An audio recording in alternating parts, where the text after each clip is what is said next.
O Palmeiras é disparado o favorito ao título do Campeonato Brasileiro, pelo menos de acordo com a Universidade Federal de Minas Gerais. Vídeo de hoje do canal do Nicola traz os números e fala também da briga contra o rebaixamento com Vasco e Santos favoritíssimos a cair. Bora te atualizar também sobre o Palmeiras com o pedido de demissão feito pela principal organizada em relação a Abel Ferreira. Departamento médico do Palmeiras vai esvaziando. Falo sobre o Palmeiras que parece ter desaprendido jogando dentro de casa, as últimas de mercado, bastidores, finanças e muito mais. Fala aí pessoal, sou Jorge Nicola, bem-vindos a mais um vídeo do canal, sempre bom ter vocês por aqui. Sem perder tempo, pedir para deixar like, se inscrever no canal e ativar as notificações antes das notícias. Bora falar sobre o interesse do Manchester United na contratação de Endrick, atacante que pertence ao Real Madrid. A ideia do United é contratar o jogador por empréstimo de uma temporada e o Fabrício Romano chegou a contar que o Endrick faz força para que o negócio aconteça. A minha apuração é diferente, o Endrick tem sido alvo de vários clubes no mundo e há um que tem o interesse do jogador que o negócio aconteça. Esse time não é o Manchester United, assim que eu consegui me aprofundar nessa história, conto para vocês, beleza? E o Palmeiras desaprendeu a jogar em casa. O time que tinha 100% de aproveitamento dos pontos como mandante vem numa sequência péssima de 6 pontos conquistados em 15 disputados. O aproveitamento caiu de 100 para 40% nessa série. Tudo por causa da derrota para o Atlético Mineiro por 2-1, a única vitória contra a Chapecoense 1-0, além dos empates contra Santos 1-1, Cruzeiro 1-1 e Internacional 0-0, esse empate contra o Inter em 0-0 nesse domingo. Nos últimos 5 jogos, uma vitória contra a Lanterna Chapecoense. Nos outros resultados, tropeços. E por conta disso, o Palmeiras viu mais uma vez o Flamengo se aproximar. A distância entre os times é de 6 pontos, com a lembrança de que o Flamengo tem um jogo a menos, se vencer, diminui para 3 pontos. Depois da partida, com o empate em 0-0 contra o Internacional, o Abel admitiu que conversou com os jogadores e perguntou: vocês não acham que podem fazer mais? A verdade é que o Palmeiras demorou para se impor diante do Internacional, só conseguiu meio que encaixotar o adversário no segundo tempo, e ainda assim sem criar grandes oportunidades. Você que conhece o Palmeiras, até porque acompanha todo santo dia, torcedor em geral sabe mais do que o jornalista, porque o torcedor é completamente apaixonado pelo time. O que está acontecendo com esse Palmeiras que tem tropeçado dentro de casa? Já uso o espaço para comentário para registrar sua opinião, beleza? E o departamento médico do Palmeiras aos pouquinhos vai ficando mais vazio. Gustavo Gomes já começou a fazer trabalhos físicos e sonha em estar à disposição do Palmeiras para o confronto contra o Cerro Porteño. Se não couber a presença dele no jogo de ida nessa semana, o Gomes quer jogar contra o Cerro Porteño na volta semana que vem no Paraguai. Bruno Fux, que passou por uma cirurgia de apêndice há 2 semanas, começou a transição física. Kelvin e Paulinho são aqueles caras com um pouco mais de dificuldade em relação ao retorno. Ambos sofreram lesão muscular na coxa direita e vão precisar de um pouco mais de tempo para retornar. Qual o tamanho desses desfalques no Palmeiras? Gustavo Gomes é muito diferente ainda? Ou a chegada do Barbosa dá uma ajustada na situação? Já uso o espaço para comentário e emita a sua opinião, beleza? E o Palmeiras é o grande favorito ao título. Pelo menos é o que garante a Universidade Federal de Minas Gerais. Pessoal da parte de estatística da UFMG crava que o Verdão tem 60% de chances de levar a taça nessa temporada. Apenas 25% de chances do Flamengo. Confesso que eu esperava algo mais equilibrado. Aí você deve estar lembrando, mas Nicola, a diferença entre os times é de 6 pontos. Verdade, mas o Flamengo tem um jogo a menos. E se vencer, diminui a distância para 3 pontos. Eles ainda fazem um confronto direto no retorno. O Atlético Paranaense, terceiro colocado na tabela de classificação, surge com apenas 12% de chances de taça. Cruzeiro, Fluminense, Corinthians e Bragantino têm entre 0,7% e 0,4% de chances já fora de qualquer possibilidade. Você concorda com esses números? Acha que o Palmeiras é tão favorito assim? Use espaço para comentário e opine. Aproveita e escuta a respeito da disputa contra o rebaixamento. A Chapecoense, praticamente rebaixada, de acordo com a Universidade Federal de Minas Gerais, 99,3% de chance de cair. O Remo, que até conseguiu uma recuperação nas últimas rodadas, mas segue na penúltima colocação, tem 57% de chance de queda.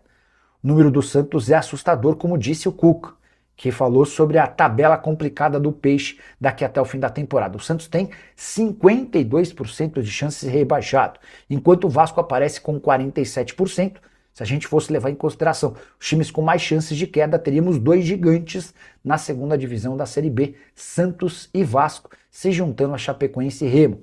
Internacional com 40%, Mirassol com 32%, Grêmio 24%, Vitória 18% e São Paulo com 15%. São os demais ameaçados.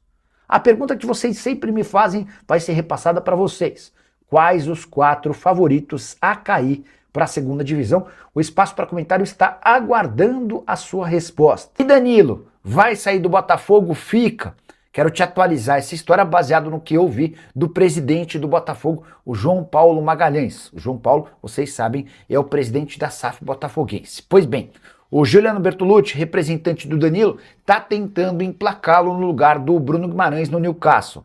Operação das mais complicadas, até porque o Newcastle já havia vislumbrado a possibilidade de substituição com outro jogador. Nos últimos dias também se especulou que a Atalanta estava disposta a comprá-lo. O time italiano chegou a oferecer 25 milhões de euros, o Botafogo considerou a proposta tão ruim que nem sequer respondeu. Vale a lembrança de que o Botafogo já havia rejeitado 30 milhões de euros do Palmeiras. Diante desse cenário, comecei a imaginar que o Danilo talvez não seja negociado e fiz a pergunta para o presidente da associação. O Danilo vai ficar no Botafogo? Vai ser negociado com o Newcastle? Ainda pode ir para a Atalanta? A resposta do presidente, abre aspas, o futuro dele está aqui no Botafogo. Movimento dos mais interessantes da GDA, se confirmada a permanência do Botafogo, do Danilo no Botafogo, mesmo com uma proposta de 30 milhões de euros já recusada do Palmeiras, é sinal de que os caras querem de fato investir no Botafogo. E você, o que pensa sobre essa história? Já usa o espaço para comentário e registra a sua opinião, beleza? E a torcida organizada do Palmeiras decidiu se posicionar, garantindo que acabou a paciência e pedindo a demissão de Abel Ferreira. Estou muito curioso para saber o que você pensa a respeito da principal organizada do clube, a Mancha Verde, pedir a demissão do técnico, mesmo com o Palmeiras líder do Campeonato Brasileiro, com 6 pontos de vantagem em relação ao vice-líder e ainda vivo, tanto na Copa do Brasil quanto na Libertadores da América. É bem verdade que desde a volta da Copa do Mundo, o Palmeiras tem desempenho só ok. São 3 vitórias, 1 empate e 2 derrotas. Especialmente dentro de casa, as coisas não têm funcionado muito bem. O Palmeiras, que chegou a ter 100% de aproveitamento como mandante no Campeonato Brasileiro, coleciona alguns tropeços. Só venceu a Chapecoense, 1-0, lanterna do campeonato, empatou com o Santos, Cruzeiro e Inter e ainda perdeu para o Atlético Mineiro. O mais curioso é o momento em que a Mancha Verde pede a demissão do Abel Ferreira por meio de um comunicado nas redes sociais. O Palmeiras está às vésperas de um jogo super importante contra o Cerro Porteño no Nubank Park. Confronto de ida está marcado para essa quarta-feira. A volta acontece na quarta-feira da semana que vem no Paraguai. Você concorda com a Mancha? É hora de Abel Ferreira ser demitido? O que você pensa sobre um protesto como esse? Já usa o espaço para comentário e registra a sua opinião, beleza? José Frutuoso, tem alguma novidade sobre o Palmeiras? O Palmeiras mudou 5 jogadores na lista de inscritos para a Libertadores da América, né? A principal novidade é a entrada do Barbosa. O Barbosa entra depois de ter sido contratado do Botafogo. Os demais jogadores incorporados, todos já faziam parte do elenco.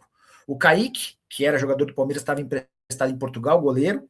O Coutinho, meia da base, o Miguel Bilong e o Felipe Terez. O Bilong é um centroavante camaronês que está deixando boa impressão, e o Felipe Terez é um atacante que fazia sucesso na base e artilheiro do Campeonato Brasileiro Sub-20 pelo Palmeiras. Saíram o Aranha e o Luiz Sá, que são goleiros, o Figueiredo, que foi emprestado para o Ceará, além de Luiz e Juliano, atacantes que também foram negociados, tá? E aí, só para completar sobre o Palmeiras, registrar um momento atípico e ruim do Palmeiras jogando como mandante. Não é muito comum ver o Palmeiras tão abaixo. Nos últimos 5 jogos em casa no Brasileirão, 1-1 com o Santos, 1-1 com o Cruzeiro, ganhou da Chapecoense 1-0, perdeu para o Atlético 2-1 e empatou com o Internacional. São 6 pontos em 15 disputados, 40% de aproveitamento e, na verdade, entre todos esses que eu citei, nenhum vai brigar pelo título, né? Mas só o Cruzeiro é um time que causa mais preocupação, mais alarde. E outra coisa que envolve o Palmeiras, ou um ex-palmeirense, O Fabrício Romano contou ao longo desse domingo que o Manchester United está confiante de que vai contratar o Endrick, que já enviou uma proposta de empréstimo ao Real Madrid e que conta com a vontade do Endrick em se mudar para Manchester, tá? Até mandei uma mensagem para o pai do Endrick. Se ele responder durante a live, eu já trago atualizações para vocês. Esse Abel Ferreira provoca as críticas. Deveria ter entrado com Flaco e Vitor Roque logo no primeiro tempo e poupado no segundo tempo. Coloca nos minutos finais para os jogadores darem tudo de si. A verdade, Ricardão, é que o Flaco voltou da Copa, né? E o Vitor voltou de uma lesão. E os caras que estavam jogando, o Sousa e o Maurício, vinham muito bem, né? E eles tinham sido poupados contra o Fortaleza. Mas hoje não foram bem, não. Fala pessoal, beleza? Ficamos aí com um giro de notícias do Palmeiras. O que você achou? Deixe no comentário a sua opinião. Não esqueça de deixar o seu like, de se inscrever no canal, ativar o sininho de notificação para ficar por dentro de tudo que a gente for postar por aqui, beleza? Muito obrigada por assistir até aqui. Dá uma olhada no nosso YouTube Shopping. Lá tem diversos produtos do Verdão para você presentear você mesmo, sua família, amigos, enfim. Quem você quiser aí, ainda com desconto. É seguro e ainda vai ajudar o nosso canal. Um grande abraço. Até a próxima. Tchau, tchau.